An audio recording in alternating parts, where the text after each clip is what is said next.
आज हम पढ़ेंगे ग्लाइकोलिसिस के बारे में। ठीक है, ग्लाइकोलिसिस।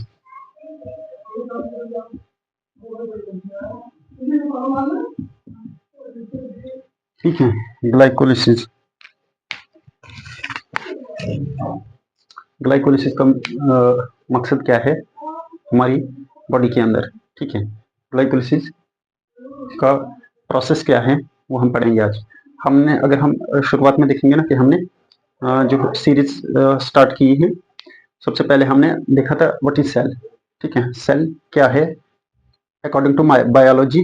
हमने सेल के फीचर्स, जो सिलियट फीचर्स हैं कि इस चीज को हम, जिसमें ये खूबियां हों, जिसमें ये खासियतें हों, उसको हम सेल कहेंगे। ठीक है, फिर हमने सेल का स्ट्रक्चर देखा, किससे बना है। ठीक है, लिपिड बाइलेयर है। ठीक है, सेल के अंदर क्या क्या चीजें हैं वो हमने सेल ऑर्गेनेलीज और साइटोसोल साइटोप्लाज्म के बारे में पढ़ा। फिर हमने उन हर एक ऑर्गेनेली को स्ट्रक्चर और फंक्शन के बेस पे डिटेल में पढ़ा। ठीक है ना, उसके बाद फिर उन ऑर्गेनेलीज के अंदर क्या है, वो ऑर्गेनेल, वो स्ट्रक्चर तो उनका ऐसा था, लेकिन वो स्ट्रक्चर किस चीज से मिलके बनाया जाता है। ठीक है, ऐसा कौन सा मटेरियल है जो उस स्ट्रक्चर को बनाता है, वो ऐसा कौन सा मटेरियल है। अब वो जो उस ऑर्गेनेलीज, उन ऑर्गेनेलीज के अंदर है और सेल के अंदर यूज होता है। ठीक है, तो हमने बायोमोलिक्यूल पढ़ा।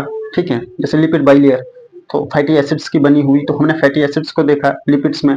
ठीक है, हमने न्यूक्लिक एसिड बोला जो न्यूक्लियस के अंदर होता है, तो हमने न्यूक्लिक एसिड को कैसे बनता है डीएनए न्यूक्लियोटाइड्स के थ्रू वो देखा। हमने पॉलीमर्स देखे। ठीक है, ग्लूकोज है, वो सब चीजें, तो कैसे बनता है ग्लूकोज वो हमने कार्बोहाइड्रेट्स में देखा।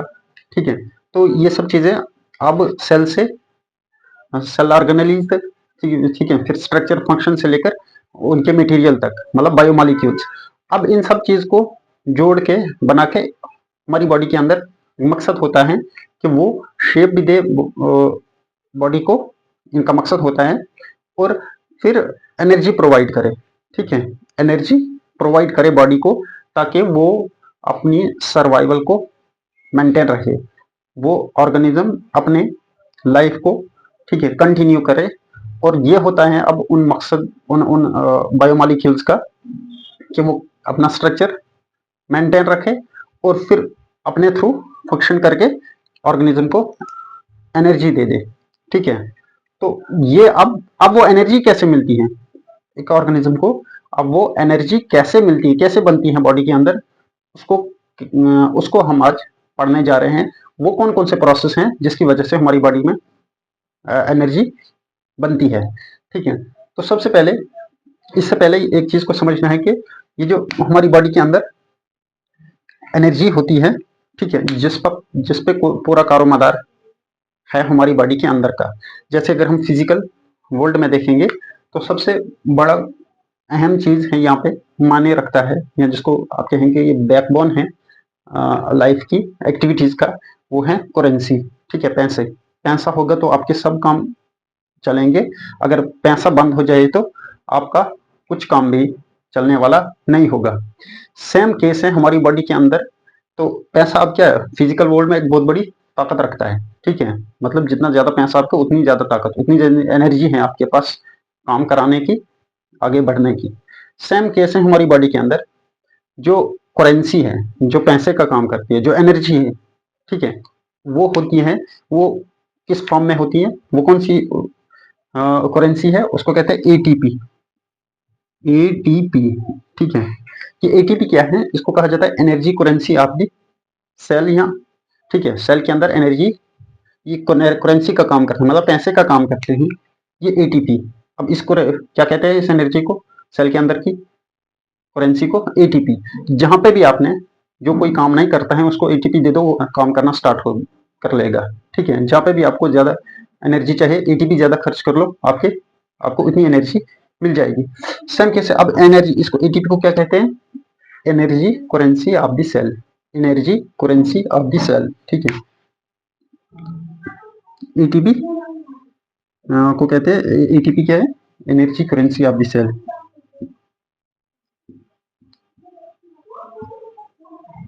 Currency of cell. ठीक है, ऑफ द सेल लिख लो, energy currency of the cell है एटीपी।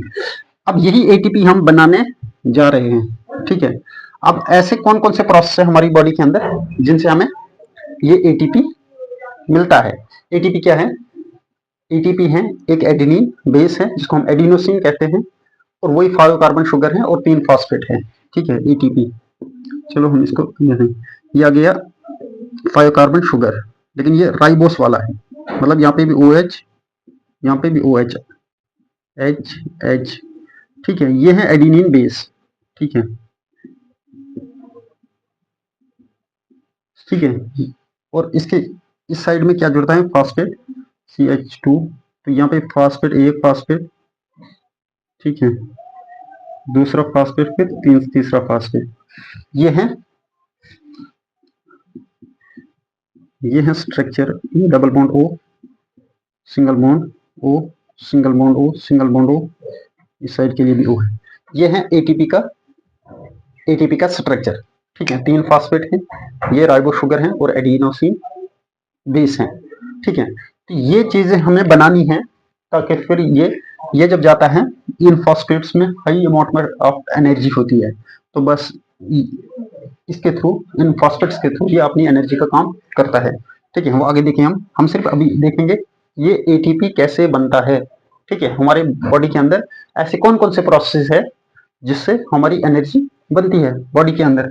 तो अब सबसे पहले ये जो एटीपी बनना स्टार्ट होता है, सबसे पहला स्टेप है जिस प्रोसेस के थ्रू ये बनता है वो है ग्लाइकोलिसिस, ठीक है। ग्लाइकोलिसिस एक पहला प्रोसेस है जिससे हम स्टार्ट करते हैं अब एटीपी बनाना, फिर आगे आगे आगे इससे आगे चलती रहती है चीजें। अब हमने क्या किया, अब आ जाइए कि हम क्या करते हैं, हम खाना खाते हैं, ठीक है, हम खाना खाते हैं, फूड। तो हम अगर एग्जांपल लेंगे, हम कुछ भी खाना खाते हैं तो वो उसका साइज बड़ा होता है, जो हम उसको हम लुकमा कहते हैं, या उसको बाइट करते हैं हम किसी चीज को, कोई बर्गर हो गया, कोई रोटी हो गया, तो उसका साइज इतना बड़ा होता है। फिर हम अपने बकल कैविटी में लेके उसको दांतों के जरिए उसको जितना हो सके ब्रेक करते हैं, छोटे छोटे पीसेस में उसको तोड़ देते हैं, च्यू करके, क्रश करके दांतों से, तो उसको छोटा बना देते ताकि वो हमारे बॉडी के अंदर डाइजेस्ट हो पाए, ठीक है। अब इसमें हमारे देखना, दांत जो है हमारे दांत स्पेसिफिक है, ठीक है, स्पेसिफिक टाइप फूड के लिए, लेकिन दांतों के साथ इसमें हमारी बॉडी के अंदर एक क्या है सब्सटेंस है, सलाइवा। सलाइवा हेल्प करता है, हमारे दांत नहीं तोड़ सकते या उतना डाइजेस्ट नहीं कर सकते, यहाँ पे इतना ब्रेक डाउन नहीं कर सकते फूड का, जब तक ना इनको क्या हो, सलाइवा हो। सलाइवा लुब्रिकेट करता है, फिर दांतों को हेल्प मिलती है उसको फूड को ब्रेक करने में। सेम अब जब यहाँ से हम बकल कैविटी से नीचे भेज देंगे डाइजेस्टिव ट्रैक में फूड को, तो अब यहाँ पे क्या होता है कि स्पेसिफिक एंजाइम्स होते हैं जो एक स्पेसिफिक किस्म के खाने को, डाइट को, फूड को ब्रेक डाउन करेंगे, ठीक है, स्पेसिफिक एंजाइम फॉर स्पेसिफिक, ठीक है, मॉलिक्यूल, ठीक है, वो हम डाइजेशन में पढ़ेंगे। अब जब हमारी डाइजेस्टिव ट्रैक के अंदर खाना गया, अब ये क्या हो रहा है, ये टूट रहा है with help of enzymes. At the end जब इसने सेल के बाहर तक पहुंचता है, इतना इसको तोड़ा जाता है क्योंकि सेल को यूज करना है, तो सेल तक इसको बहुत ज्यादा छोटे पीसेस में तोड़ दिया जाता है ताकि ये सेल के पास जब जाए तो वहां डाइजेस्ट होने के काबिल रहे, वहां एसिमिलेट होने के काबिल रहे, सेल इसको खाने के काबिल हो, ठीक है, उतना छोटा किया जाता है। तो जब सेल के बाहर पहुंचता है तो इतना छोटा कर दिया जाता है, वो in the form of glucose, वो ग्लूकोज की फॉर्म में सेल के बाहर पहुंचता है, ठीक है। अब सेल के अंदर इस ग्लूकोज को लिया जाएगा और इससे एटीपी बनाया जाएगा, ठीक है।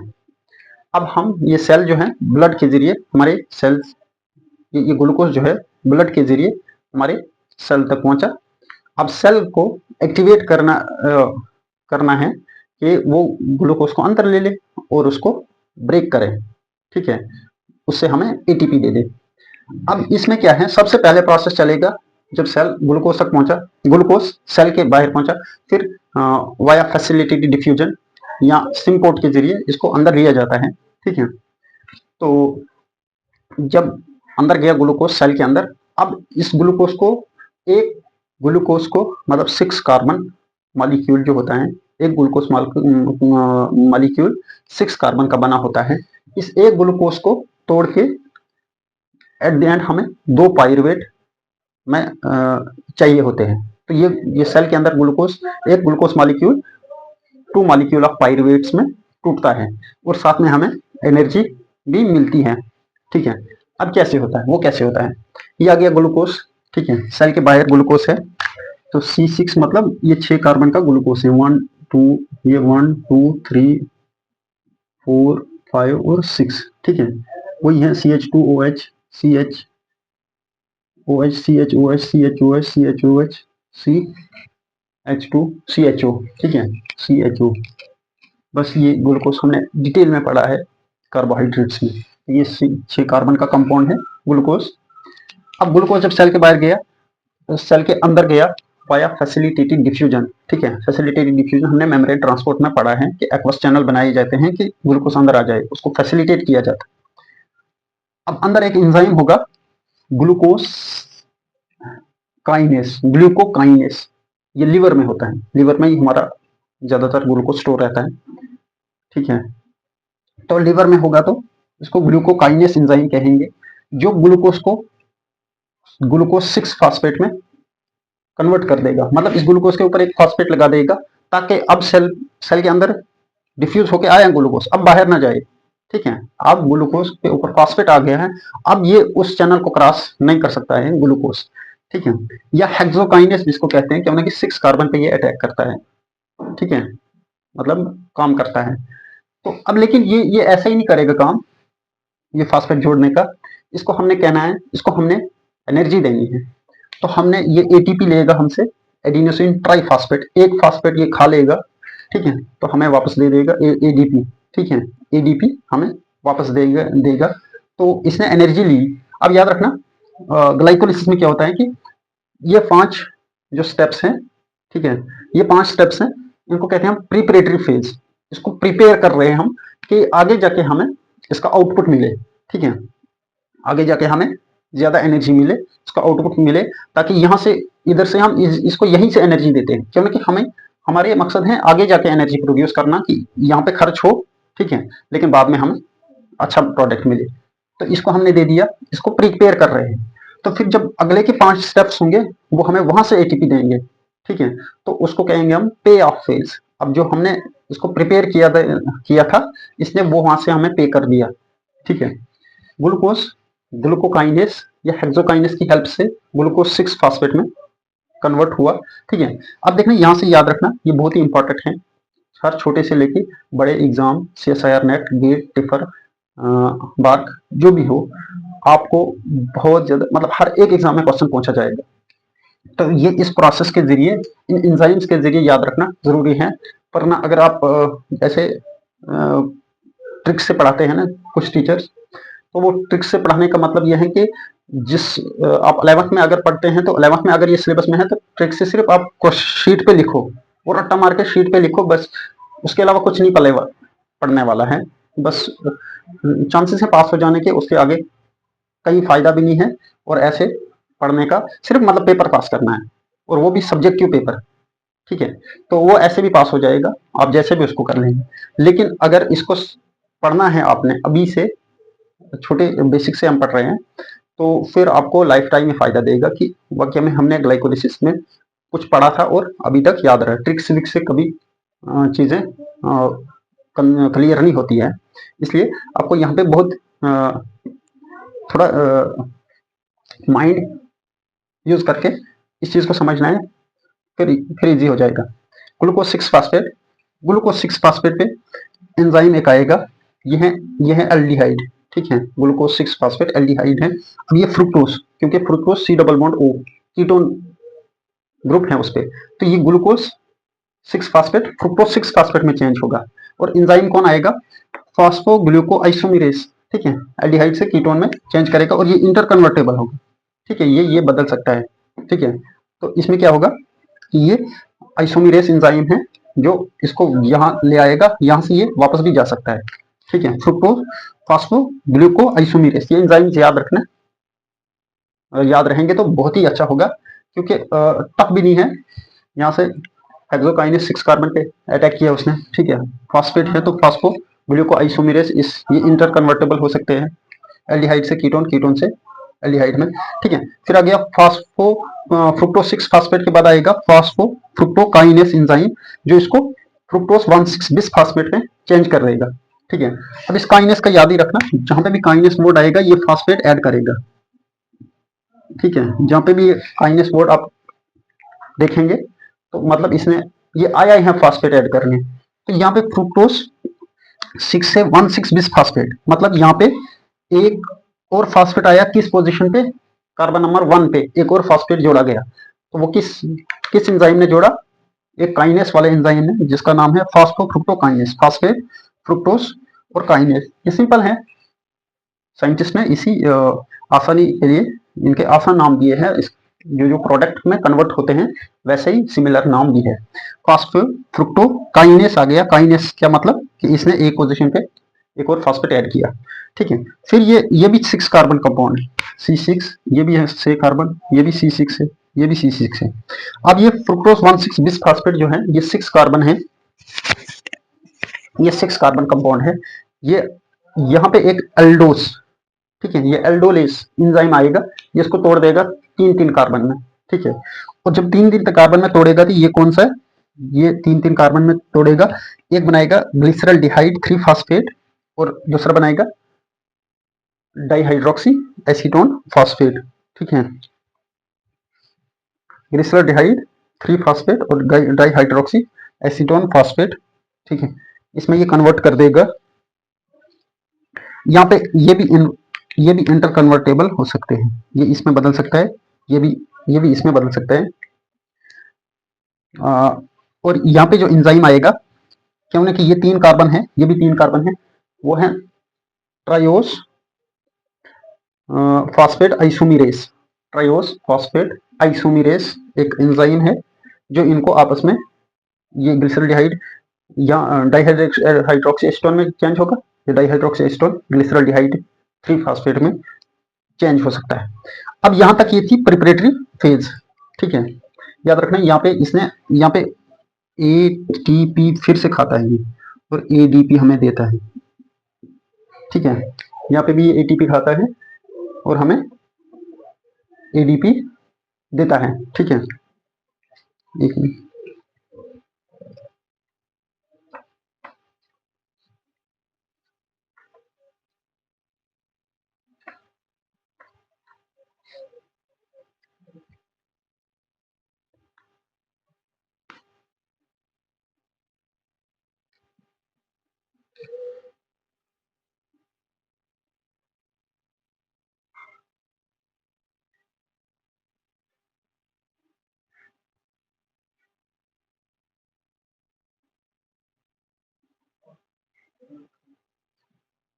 ठीक है।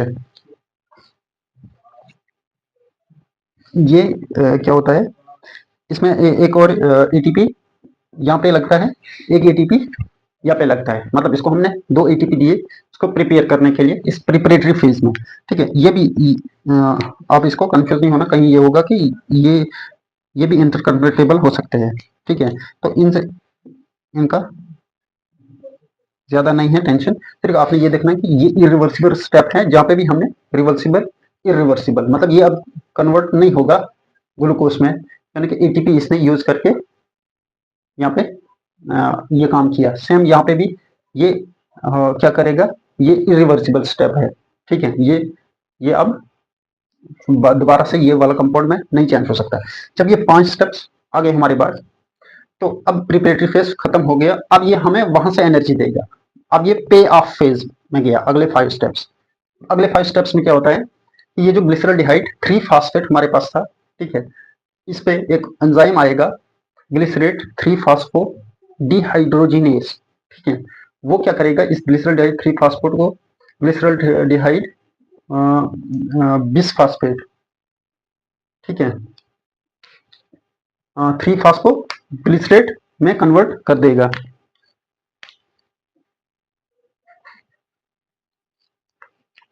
ये 3 फॉस्फो नहीं बल्कि ये 1,3, ठीक है, 1,3 बिस फास्फोग्लिसरेट, मतलब ये एक फास्फेट पे फिर से यहाँ पे एनर्जी, ये एक फास्फेट कार्बन नंबर 1 पे जोड़ देगा ग्लिसरॉल्डिहाइड 3 फास्फेट डिहाइड्रोजिनेस एंजाइम। ठीक है, अब यहाँ पे क्या होगा कि ये जो डिहाइड्रोजिनेस एंजाइम आया, इसने यहाँ पे क्या किया कि डिहाइड्रोजिनेस से पता है आपको कि हाइड्राइड आयन पे ये काम करेगा। ठीक है, अब इसने क्या किया कि एक हाइड्राइड आयन लेके इस NAD जो हमारे पास था NAD प्लस, इसको एक हाइड्राइड आयन दे दिया और इसको NADH में कन्वर्ट किया। अब ये हमें एक फॉर्म की एनर्जी मिल गई। ठीक है, ये आगे जाके ये एक NAD हमें आगे जाके 2.5% ATP देगा। ठीक है, अब इसने क्या किया, डिहाइड्रोजिनेस एंजाइम ने क्या किया कि इसने हाइड्राइड आयन लिया। हाइड्राइड आयन क्या होता है, H माइनस। जब H के पास एक्स्ट्रा इलेक्ट्रॉन हो उसको कहते हैं हाइड्राइड आयन। ठीक है, हाइड्राइड से इसने H लिया, इस NAD को दे दिया और ये हमें NADH हमें एनर्जी मिल गई। ठीक है, और ये NADH आगे जाके इलेक्ट्रॉन ट्रांसपोर्ट चेन में यूज होगा। ठीक है, आगे हमें फर्दर एक NADH 2.5 ATP के बराबर होता है। ठीक है, कुछ साइंटिस्ट कहते हैं 3, लेकिन मान के चलो 2.5 से 3। ठीक है, अब क्या होगा कि ये 1,3 बिस फास्फोग्लिसरेट 3 ग्लिसरल डिहाइड 3 फास्फेट कन्वर्ट हुआ 1,3 बिस फास्फोग्लिसरेट में। अब ये 1,3 बिस फास्फोग्लिसरेट 3 फास्फोग्लिसरेट में कन्वर्ट हो जाएगा। अब यहाँ पे कौन आएगा, यहाँ पे आएगा एंजाइम फास्फोग्लूकोकाइनेस। ठीक है, फास्फोग्लूकोकाइनेस। अब यहाँ पे तो फास्फोट कहीं ऐड नहीं हुआ, तो इस फास्फोग्लूकोकाइनेस ने क्या किया, यहाँ पे आके कहाँ फास्फेट ऐड किया, काइनेस का मतलब, तो इसने इस ADP पे फास्फेट ऐड किया और ATP बना दिया। ठीक है, ADP पे फास्फेट ऐड किया, एडिनोसिन डाइफास्फेट को ट्राइफास्फेट में, ATP को ADP को ATP में चेंज कर दिया, हमें एनर्जी मिल गई। लेकिन इस प्रोसेस को कहते हैं, यहाँ पे जो एनर्जी मिलती है ये होती है substrate level phosphorylation. Substrate level phosphorylation से हमें ATP मिला। ठीक है, हमारा मकसद है ATP बनाना। अब सबस्ट्रेट लेवल फास्फोराइलेशन क्या होता है कि जब भी फास्फेट सबस्ट्रेट से उठाया जाएगा, ठीक है, जब भी फास्फेट जो है सबस्ट्रेट से उठा के, ठीक है, ATP को दिया जाएगा, ATP में बनाया जाए, चलो ADP पे ऐड किया जाएगा और ये ATP बन जाएगा। ठीक है, तो तब इसको कहते हैं substrate level phosphorylation. Normal condition में क्या होता है, नॉर्मल कंडीशन में होता है, नॉर्मल कंडीशन में जब ATP बनता है तो इनऑर्गेनिक फॉस्फेट होता है हमारी बॉडी के अंदर, PI। ठीक है, यह है फॉस्फेट, कौन सा फॉस्फेट, इनऑर्गेनिक फॉस्फेट। इस फॉस्फेट को उठाया जाता है, इस ADP पे डाला जाता है या इस ADP को दिया जाता है और फिर ये कन्वर्ट हो जाता है ATP में, तो हमें एनर्जी मिल गई ATP के फॉर्म में। ये नॉर्मल कंडीशन में इस इनऑर्गेनिक फॉस्फेट से बनता है, इनऑर्गेनिक।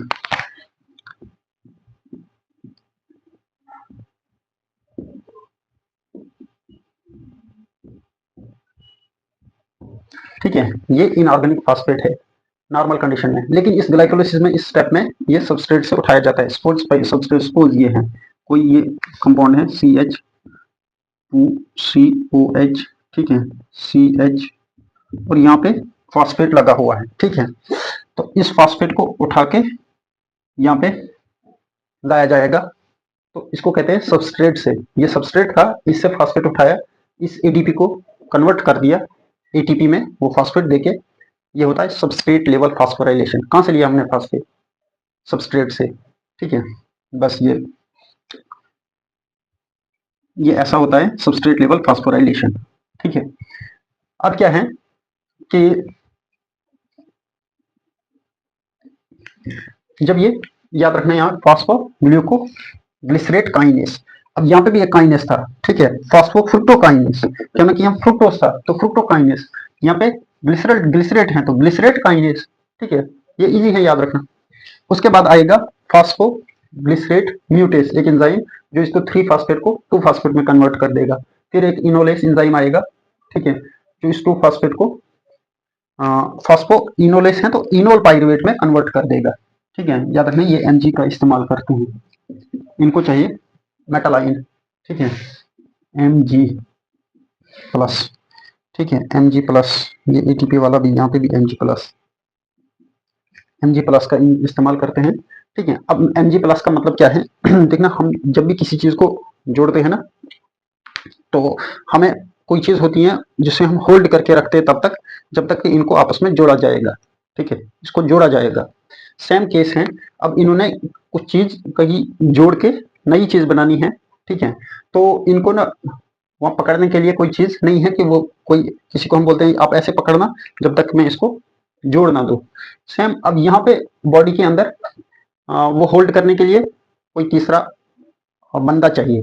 ठीक है, ताकि वो उसको होल्ड करके रखे, तब तक स्टेबल करके रखे जब तक वो जुड़ जाए, बाद में चला जाए। सेम यही है मेटल आयन, क्योंकि इसके पास प्लस चार्ज है, तो जो नेगेटिव चार्ज दूसरी चीज है कि वो बताएगा उसको कि इधर आना, ताकि ये आपके साथ अट्रैक्ट होके रहे तब तक, जब तक मैं इसको जोड़ ना दूं। ठीक है, तो जब ये मेटल आयन को वहां पे आता है, वो उस चीज को स्टेबलाइज करता है, उस चार्ज, अपने चार्ज के थ्रू उस मॉलिक्यूल को स्टेबलाइज करता है, और दूसरा मॉलिक्यूल उसको अटैक करके, ठीक है, ले लेता है। तो सेम केस क्या है, ये होता है काम इन मेटल आयन का, Mg प्लस का। ठीक है, या Zn प्लस। अब यहाँ पे देखना, ये पाइरुवेट काइनेस है, ये Mg प्लस और K प्लस दोनों का इस्तेमाल करता है। ठीक है, अब ये म्यूटेस के जरिए 3 फास्फोग्लिसरेट 2 फास्फोग्लिसरेट में चेंज हुआ, कोई टेंशन नहीं। 2 फास्फोग्लिसरेट फास्फोइनोल पाइरुवेट में चेंज हुआ, क्योंकि इनोल पाइरुवेट, अब हमारे पास एंजाइम है इनोलेस, यहाँ पे हमें एक मॉलिक्यूल वाटर मिला। ठीक है, अब क्या है कि फास्फोइनोल पाइरुवेट, पाइरुवेट काइनेस, ये, हाँ, पाइरुवेट काइनेस की एंजाइम की हेल्प से, पाइरुवेट काइनेस की एंजाइम की हेल्प से हमें पाइरुवेट में चेंज हो गया, हमें पाइरुवेट मिल गया। ठीक है, अब पाइरुवेट काइनेस, काइनेस है तो फॉस्फेट आया होगा, तो सेम कहाँ पे आया फॉस्फेट, एडीपी पे फॉस्फेट जुड़ा, एटीपी मिल गया, एडिनोसिन डाइफॉस्फेट से हमें ट्राइफॉस्फेट, जो हमारी करेंसी है। ठीक है, वो मिल गई, और ये भी कौन सा है, सबस्ट्रेट लेवल पे, ये भी हमें यहीं से हम, इसने फॉस्फेट सबस्ट्रेट से उठाया और इस पे जोड़ दिया, ना कि इनऑर्गेनिक फॉस्फेट। तो हमें क्या मिल गया, पाइरुवेट। अब क्या है कि ये जो ग्लाइकोलिसिस है, ये क्या है कि एक मेटाबॉलिक पाथवे है, जिसमें हम एक कार्बन मॉलिक्यूल को 2 मॉलिक्यूल ऑफ पाइरुवेट में कन्वर्ट करते हैं। ठीक है, ग्लाइकोलिसिस क्या है, एक मेटाबॉलिक पाथवे है जिसमें ब्रेकडाउन होती है 1 carbon molecule into 2 molecule of pyruvate. ठीक है, ये प्रोसेस है ग्लाइकोल। अब पाइरुवेट की 2 मॉलिक्यूल कैसे मिले, एक ये है सेम, जब ये हमें ग्लिसरॉल्डिहाइड 3 फास्फेट मिला था ना, तो यहाँ से ये भी कंटिन्यू चल रहा था, ये भी कंटिन्यू चल रहा था, और same same enzyme, same product बना रहे थे। ठीक है, सेम जगह पे सेम इवेंट हो रहा था। तभी हमने यहाँ से देखिए, ये स्टेप यहाँ पे ऐसा ही था, सेम यहाँ पे ये ऐसे था। ठीक है, ये स्टेप ऐसे, ये स्टेप ऐसे, तो ये आगे जाके हमें नीचे पाइरुवेट मिल गया। ठीक है, तो ये प्रोसेस जो चल रहा था साइमल्टेनियसली, यहाँ से डाइहाइड्रोक्सी एसीटोन से नीचे ये प्रोसेस भी चल रहा था। ठीक है, तो यहाँ पे हमने इस प्रोसेस के जरिए एक पाइरुवेट मिला, इस प्रोसेस के जरिए एक पाइरुवेट मिला। ये पाइरुवेट का स्ट्रक्चर है CH3COO, C double bond O और O। ठीक है, तो अब हमें क्या मिला कि एक ग्लूकोज से एक ये वाला पाइरुवेट और एक इस साइड वाला पाइरुवेट। ठीक है, 2 मॉलिक्यूल पाइरुवेट के मिले, प्लस एनर्जी क्या मिली एनर्जी मिली हमें, एक ये NADH। ठीक है, एक ये NADH प्लस एक यहाँ पे NADH। ठीक है, प्लस एक यहाँ पे NADH,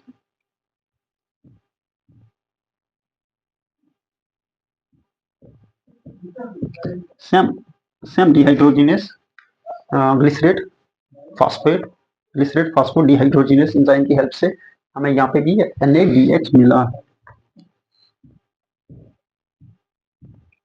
तो यहाँ पे भी सेम फॉस्फोग्लिसरेट काइनेस की वजह से हमें यहाँ पे भी ATP मिला। ठीक है, सेम यहाँ पे भी पाइरुवेट काइनेस की वजह से हमें यहाँ से फिर से यहाँ पे भी ATP मिला, ये लास्ट स्टेप पे ATP। तो अब क्या है, नेट गेन ये भी पूछा जाएगा आपको ग्लाइकोलिसिस में क्या होता है, नेट गेन क्या होता है। तो नेट गेन हमें 2 पाइरुवेट, ठीक है, तो इसको हम लिख लेते हैं नेट गेन।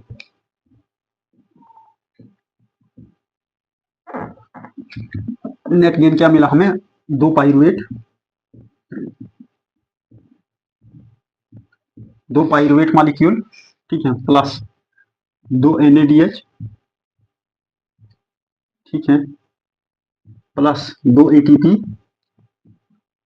हमें मिले, प्लस 2 वाटर मॉलिक्यूल, ठीक है, 2 वाटर मॉलिक्यूल, 2 पाइरुवेट, ठीक है, 2 NADH, 2 ATP और 2 वाटर मॉलिक्यूल। अब ये पाइरुवेट क्या है, ये पाइरुवेट लिया जाएगा क्रेब्स साइकिल में, ठीक है, TCA cycle, citric acid cycle जिसको कहते हैं। अब वहां से इसको फर्दर आगे प्रोसेस किया जाएगा तो और नए नए प्रोडक्ट्स बनाए जाएंगे और एंजाइम्स ATP प्रोड्यूस किया जाएगा सेम, ठीक है। अब ये NADH जो है ये भी हमें इलेक्ट्रॉन ट्रांसपोर्ट चेन में यूज होगा और वहां से आगे ये इलेक्ट्रॉन ट्रांसपोर्ट चेन को कंटिन्यू करके हमें एंड पे जाके ज्यादा अमाउंट में ATP देगा, ठीक है। अब इसमें क्या था कि ये जो नेट गेन हुआ, 2 पाइरुवेट मॉलिक्यूल, ये भी हमारे लिए एनर्जी का काम कर रहे हैं, 2 NADH ये भी एनर्जी का काम रहे, 2 ATP डायरेक्टली एनर्जी मिल गई हमें, और 2 वाटर मॉलिक्यूल। अब यहाँ पे क्या था कि ये जो ATP, तो यहाँ पे हमें कितने, 2, एक यहाँ पे ATP, एक यहाँ पे ATP, 2 मिले, प्लस एक ATP यहाँ पे, एक ATP यहाँ पे, दूसरी साइड से जो साइमल्टेनियस रिएक्शन चल रही थी, लेकिन हमें तो 4 ATP मिले, ठीक है, यहाँ पे प्रोड्यूस हुए 4, लेकिन हमें मिले 2 ही, क्यों ना के हमने नेट गेन की बात कर रहे हैं हम, वहां से क्या मिला, तो 4 ATP मिले थे, वहां से प्रोड्यूस हुए थे, लेकिन 2 को हमने इसको ही प्रिपेयर करने के लिए लगा दिए थे, ठीक है, इसमें ही लगा दिए थे, तो वो 2 कंज्यूम हो गए, तो हमारे पास 2 ही बचे, ठीक है।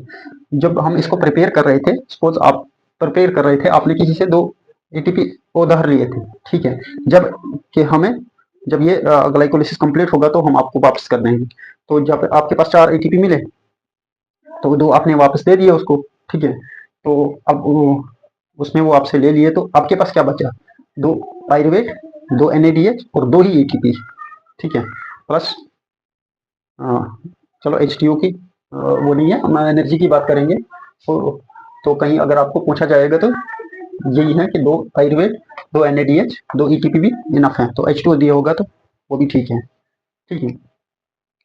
ये है हमारे पास, ये है ग्लाइकोलिसिस का। अब आगे जाके हम देखेंगे इससे आगे क्रेब्स साइकिल, ग्लाइकोलिसिस के बाद क्रेब्स साइकिल पढ़ना इजी है, उसके बाद इलेक्ट्रॉन ट्रांसपोर्ट चैन पढ़ना, ठीक है, इजी है समझने के लिए। तो अब हम फर्दर देखेंगे कि पाइरुवेट आगे जाके कैसे ATP बनाएगा। Thank you.